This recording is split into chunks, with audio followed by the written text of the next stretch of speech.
Welcome back to my vlog, Jules the Barber, ang barbero na vlogger pa. Okay, dito ay pakita ko sa inyo ang bagong kulot na ito.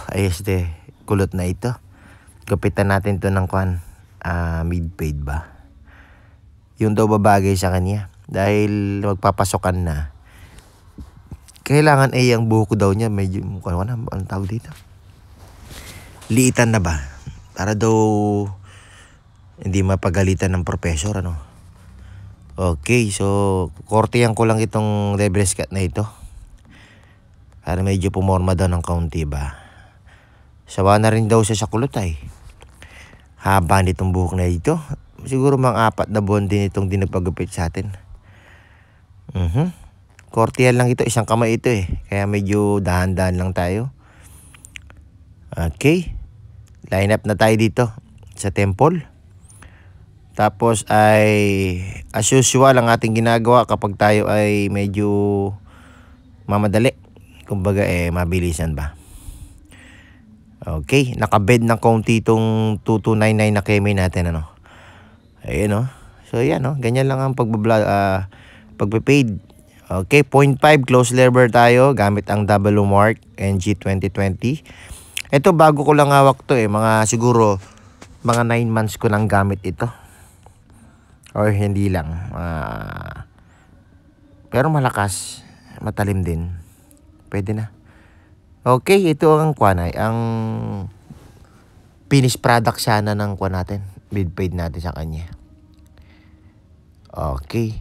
Kaya lang yung taas nito, kwentuhan lang. Kumbaga ano bang gagawin natin dito, boss? Tawa siya kasi nga kailangan talagang liitan itong buhok niya. Pinag-uusapan namin dito kung anong pwedeng gawin. Dahil kulot, sigurado tatayo yan. Makapal siya. So, naisip niya kung pwede ibaba na lang siguro. Ayan. Kung tinanong ko kung pwede bang i-brush up, hindi naman daw. Basta lagi lang daw nakababa ang kanyang buhok. Okay? So, ganun lang siguro ang gagawin natin ay may ito. Crop top na mahaba ba. Parang ganun lang yung style niya. Okay, start na tayo siguro. Bawasan lang natin tong gilid na ito.